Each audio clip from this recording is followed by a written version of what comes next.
Hello everybody out there, Chris and Mike here, and welcome back to another indie comic book review. This episode we are going through indie books that were released on May 14th, 2014.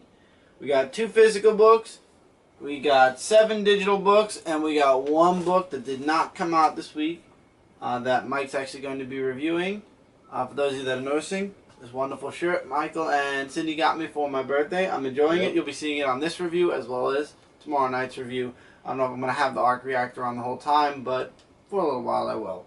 So let's start with the book that did not come out this week, and that is Argo Comics Anthology issue number 2. And when I saw the cover, I knew right there and then that Mike was going to want to read the book, and he did. So Mike.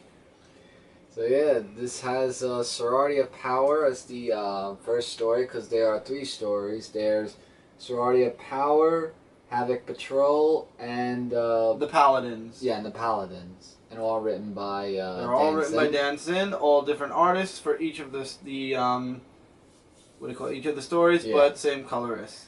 So in the first story of Sorority of Powers, there's a bake sale that's going on that has all 3 of the team members there, and there are these big, huge football player-like people who come in and who cause a little bit of trouble, and then they wreck the place a little bit, and the artwork's great, by the way. I will definitely point that out. And their leader, well, 2 of the leaders actually come in to help them out too. Miss Molecule actually makes an appearance in this comic as well, and as their punishment, they have to now make a whole new batch for the bake sale. And apparently this came out before Sorority of Power actually had an ongoing, because it says here, stay tuned for Sorority of Power's ongoing series. So this was like the little preview of what was to come in the ongoing series. Yeah, and that was like basically a short story. So now when we get into Havoc Patrol, which is the second story, the artwork is. I like Starbolt. I will say that right off the bat. Yeah, Starbolt's an interesting character. I haven't ever read the story of Havoc Patrol, and it's a really interesting story where all the team members are, going to go on this mission on, Earth and everything, or on the planet basically, and I look at the artwork and it's just really beautiful artwork. I mean, wouldn't you agree? Absolutely. And they're like looking for stuff, and they actually. This is the first story that we read in the anthology that actually said to be continued in the next issue. Yeah, so basically, that was really the whole story. They're just trying to look for stuff and see where they're gonna go from here on in. Basically. I'm going to have to read the next issue because that didn't fill me in at all on anything. Well, it was just a short thing. Now, this third story was relating to Merlin's necklace, actually. The Paladins. Yeah, and the Green Ninjas are the ones that come... Green Dragon come in, and the Paladins team comes in to stop them from capturing the little boy and taking away Merlin's necklace. So, once again, the artwork's awesome, and I really like the artwork in this. Yeah, story. And the fight scene's like really action-packed. So, and that's the basics of the third book. Just Paladins going up against the Green Dragon ninjas, and then the pinup section. Yeah, and then the pinups. You can guess what my favorite one is. Anything that's Sorority of Power, of course, and. All the pinups are amazing look as always, and that's the whole book. So, like I said, I enjoyed reading all 3 stories. Even though I didn't give you much information about Havoc Patrol, it's just basically just them talking about the next mission they're going on, if I'm guessing right. But all of the books, including Sorority of Power, I mean, I'm giving that 5 giggity goo stars right there. And the other ones get 5 stars as well. But guys, want to check out more of the comics, you go on the website of Argo 5. That's ARGO5. No, that's the comic, dude. It's argocomics.com. ARGOcomics.com. Argo 5 is the group comic. Oh. I had a long day today. Sure you did. Yeah. Sure. So 5 stars. The anthology series continues. We're enjoying what we're reading. Unfortunately, I didn't get a chance to read this book, as you guys can tell yet, because today was a very busy day with the party and all. But however, the rest of the books I actually read, trickled reading throughout the week. I actually got this book late. But anyway, we have 2 more physical books. We are now in the week of May 14th. By the way, guys, Argo 5, I would highly recommend that since Mike did bring that up. Yep. Can't wait for the next issue. Hopefully the next issue will be out soon. Yep. Alright, so Archie Comics, we have a brand new story arc of the Great Chaos Caper, part 1 of 4 of Sonic Universe, issue number 63. And this is a whole story arc where Knuckles and Team Chaotix are going to be teaming up with each other.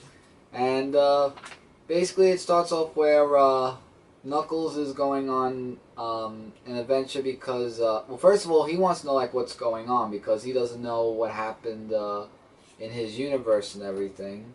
So, here's some artwork, by the way, which is drawn classically. Did you read this one? Yeah. Okay. And I got a lot to say about that comic book. So he's like saying, the world is shattered and everything, and he wants to go to actually Pumpkin Hill while the Master Emerald is being like looked at or guarded actually. And he wants to look for the Chaos Emeralds basically to solve all the problems. So in come in Team Chaotix to help out Knuckles in the battle. And they were actually coincidentally sent by Princess Sally to help track down the Chaos Emerald and save the world as well. For more artwork. So with Knuckles' powers, they see that the Chaos Emerald is moving, and they think that's Dr. Eggman's, their machinery, because we all know Dr. Eggman's looking for it as well. So they're just going around, and Charmy gets a little scared because of ghosts and everything, and including them as well. I thought that was kind of funny. So while mentioning ghosts or anything, like, relating to the Sonic Adventure 2 battle, they have to basically go on the bottom of the canyon to find out what more comes up, but they run into trouble against these guys known as the Hooligans. And that's to be continued next time in Chaotix versus the Hooligans. And yeah, so real great stuff to look forward to in this comic book, and those of you Knuckles and Team Chaotix fans, you'll definitely enjoy this book right here. I like how each story in Sonic Universe is a different main character. It's not focused only on Sonic, it's his entire it's just universe. Other universes along with the Genesis wave.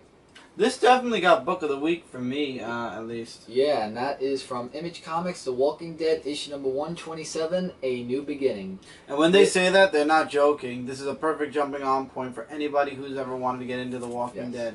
And this is years later after the all-out war battle. And yeah, they don't specify how long. They just say years later. Yeah. So there's a new group of teams that run into a zombie horde, and this is Jesus actually who helps them out. Here's some artwork, which is black and white. Basically, all of Rick's dreams, all the things that he told Negan in the last issue, come to fruition in this issue. They have their own civilization. They trade with the Hilltop. The communities are together. They have this herd. Show this page. Oh. Actually, I think it's better to show this page. They have a herd of zombies. They have all the zombies. They're using a sound machine to kind of herd them into one big group and then lead them away from the society. So basically they don't kill anybody or hurt anybody. And I guess once they figure out what to do with them, probably end up killing them. That's what they'll end up doing. Right, so throughout half of the story they've been doing that.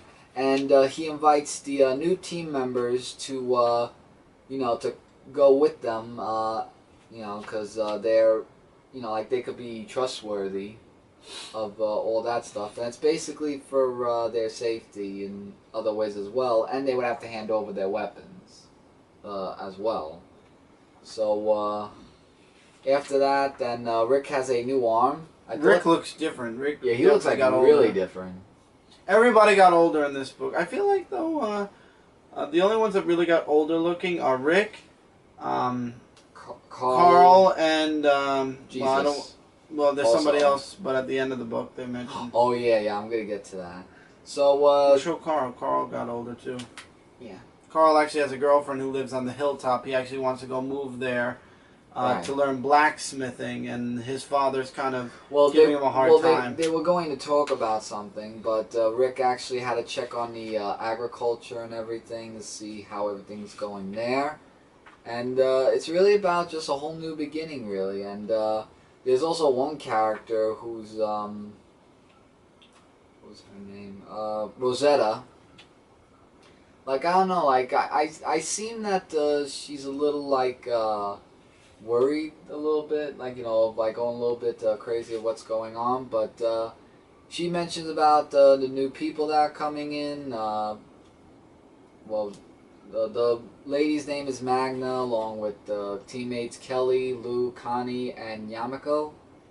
And she doesn't like that they had a hand in their weapons, but they were getting a few weeks or something like that. And there's just a bunch of talking, and also about what you said before about Carl talking to Rick finally, that he wanted to work for locksmith, and when he said no at Blacksmith. first, the blacksmith, that's what I said. I said locksmith. Well, blacksmith, same thing.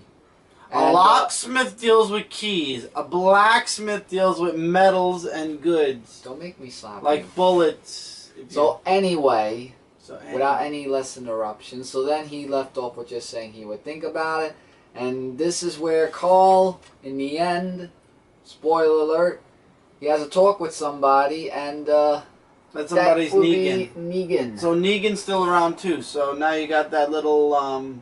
But Carl still wants to kill him. Oh, of course, but Yeah, still, but- I'm just saying though, you have Negan still around, so there is the possibility of a round 2 with Negan at some point. Jump on friendly, and I don't think Negan changed for the good. Even though they want us to think that, I don't trust him still. So that is the 2 comic books. So now let's get into some digital books. So let's start with Dynamite. Yep. And we've got Ash and the Army of Darkness, issue number 7.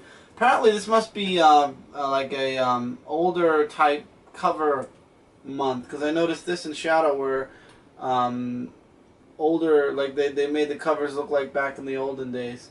Yeah, and when I read this comic book, it goes to where we left off, where you know, Ash met this girl who he's talking to. It first starts off where this witch resurrected the one that was going after Ash, you know, the one that wanted to eat his soul and everything. So she resurrects him, and that's what that beginning is.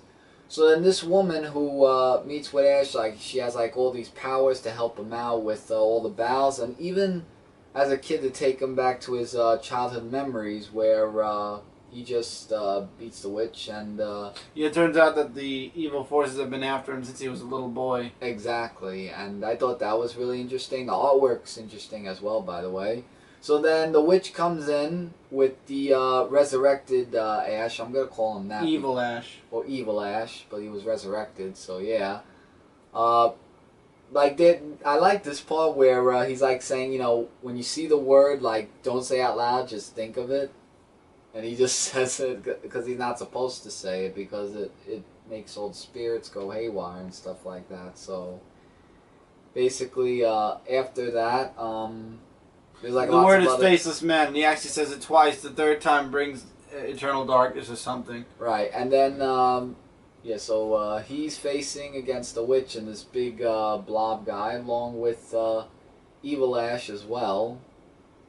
And there was also one part, sorry, I forgot to mention, where he has to go back to the graveyard to find out more information of where the books are, for those of you who are wondering what graveyard I'm talking about.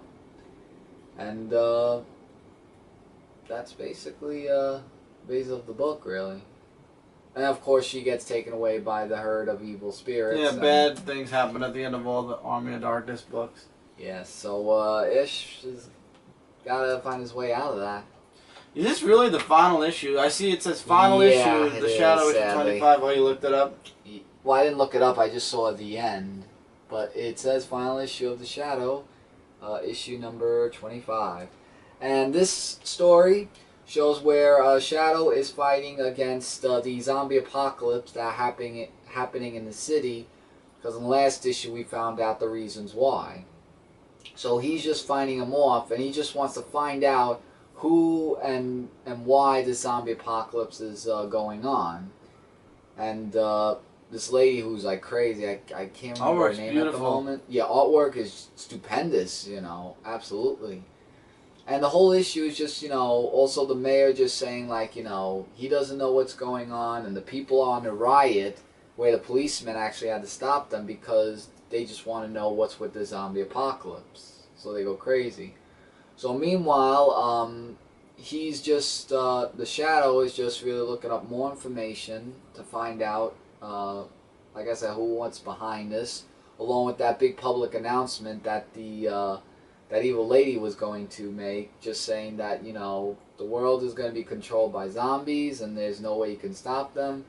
So with that, Shadow finds more agents to be in contact with them to actually help him out a little bit. And that's really, you know, there's other stuff that happened in the comic book where you guys should absolutely read this, because like it said, it is the final issue where the Shadow and the old lady, like, they meet eye to eye with each other and have this really interesting battle, and that's really how it ends off. Yeah, it's pretty dark, actually. It is dark, though. It's a very dark way to end the book. Yeah, but I would highly recommend you check out The Shadow. I really hope that it's really, like, not the end and that they come up with a new story arc, because I've been enjoying reading The Shadow since we began doing the, you know, all the indie reviews and stuff. Yeah, did you read this one? Oh, I read this one. I gotta talk about this one. Alright, so I need to know about it, because I only read, I only read like one of the book on this list. This one, guys, from Image, Tales from the Con, issue #1. Oh my god. This issue, I'm gonna tell you straightforward briefly what this issue's about. They give you tips about what to do at a comic convention. And it is just the most randomest thing I have ever read. And it's just like saying, you know, to do this and do that. It's like when you go to a comic convention, they tell you like stuff of what to expect and what not to expect. And, well, what to expect actually, where people cosplay and everything, and people talking to writers about books and not to ask them too many questions and stuff. And, you know, it just made me laugh reading all of that. Like that one right there with the whole question thing. Like, go back one more? Or two more? Well, basically if you saw that big thought bubble, you know, the dialogue box. Yeah, like that one. Yeah, it just says, please just straightforward questions. Yeah, look, it's Stan Lee. Yeah, Stan Lee, yeah. That was just a billboard. So, yeah, so it's basically just that. They even show them the portfolios to see how their writing is and how they can improve from the writers themselves, the artists themselves. And it just reminds me of like when I go to, oh, and there's a Grinch kind of reference, which I thought was funny. And really, that's really about it. Just lots of funny stuff in this comic book. So made me feel like, gee, when I go to the next comic convention, I'll know what to expect. But it was, well, it's crazy. The Wi-Fi is dead. Well, yeah. Remember we tried to send text messages or go on the internet? Forget it. That is just... So, I don't remember you reading the other previous 5 issues, but maybe it's just me, but Wrath. It's by Joe Hill. Yeah, and it's the writers and creators of Lock and Key. So... writer, creator, it's just Joe Hill. Oh, well, I'm just saying for the story, Lock and Key. But yeah, it's black and white, #1. #2, I found this comic it's not black and white, it's in color. I mean, yeah, like some of it wasn't black and white and in color, is what I meant to say. I found this comic to be a little disturbing.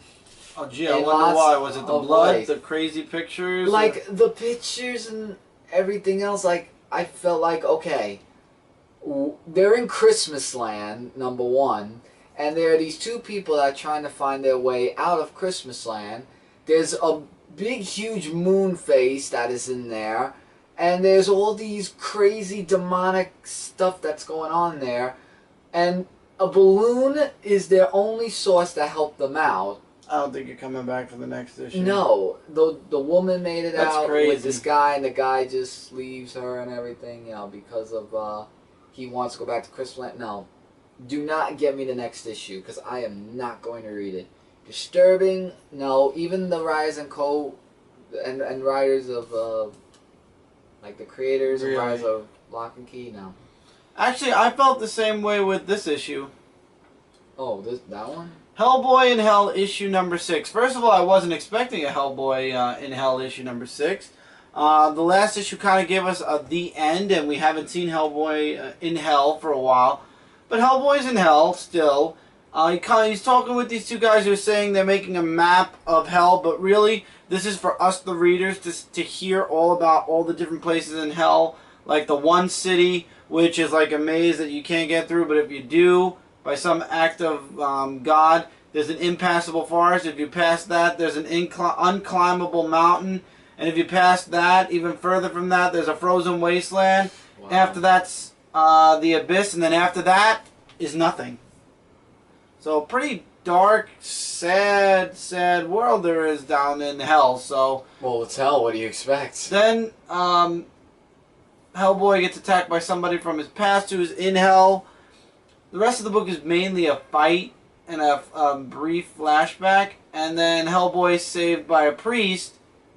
Yes, a priest who's in Hell, and he believes that people still can be saved in Hell, and they have been saved and brought to heaven from Hell, and he hopes that Hellboy does the same thing, finds his way to heaven or peace, and it just ends with the priest ringing his bell, and I'm sitting there after reading this issue, and I'm like, what I read? Yeah. I don't know why, but this issue just kind of stood out there as more of a random issue, like a one-shot story, and I'm just sitting there going, okay. That's what it was good, but it was definitely something that had me questioning a little bit. So you're next, Mike. Okay. And that is X2 issue number... X Volume 2, issue number 13. Right. New story arc. And yeah, it's a new story arc. So in this comic book, we all know that X was going after one of his arch enemies. He first fights with, that guy's name, Det something.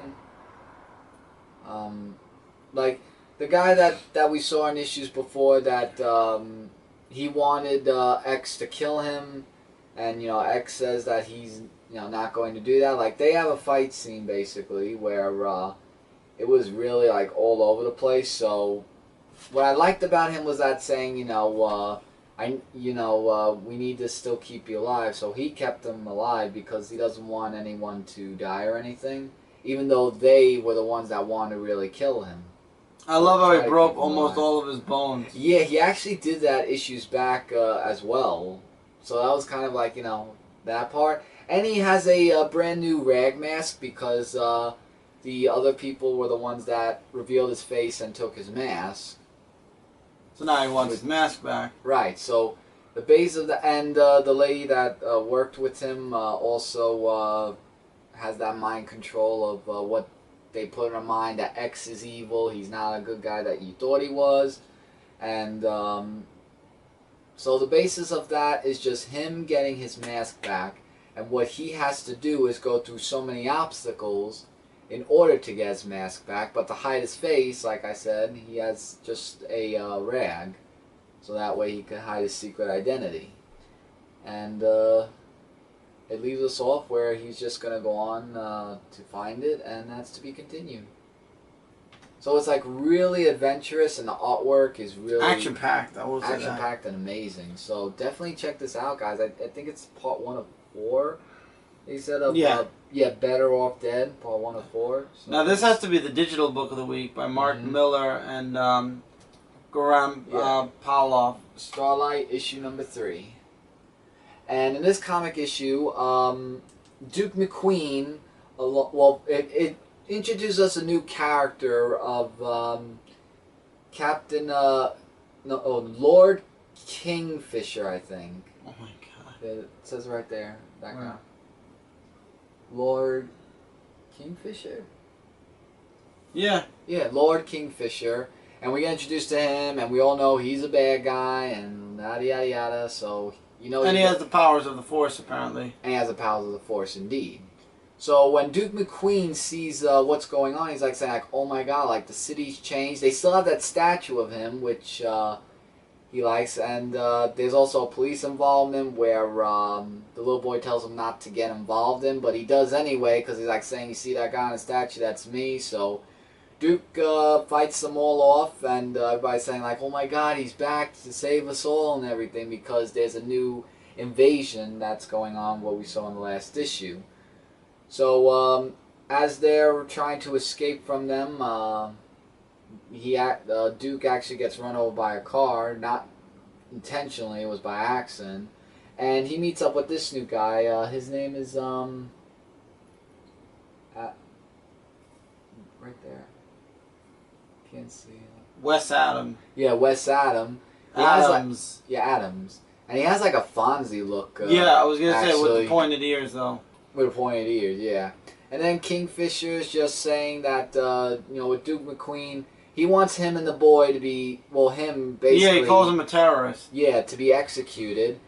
And with everyone seeing it, there's one person that is going to save him, or going to try to save him, because she says we're going to bust him out tonight. Because he saved their world years ago, and knowing that, which I'm thinking is the reason, she is going to send a team saying, okay, we're busting him out tonight, so he doesn't have to get executed from those actions. But this was a really interesting read, and I can't wait to see how the story is going to progress in the next issue. So definitely pick up this issue, guys, because this book is just outstanding and amazing. Alright. And that's it for the indie review, guys. That's all the books we have. Feel free to leave Excuse my tiredness, because we had a long day today. Feel free to leave comments below, likes, dislikes, recommendations, your comments on any of the books we reviewed here or haven't reviewed here, but you'd like to see us review or you'd like to talk about. Feel free to leave it in the comments. And your comment will be heard on the weekly comic book call at the end of this week. You're probably going to comment on your shirt, actually, because that's, like, really interesting. Indeed.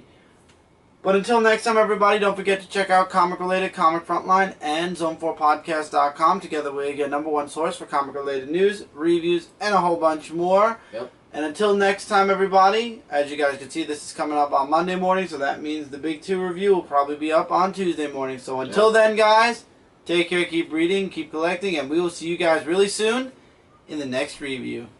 Later, everybody.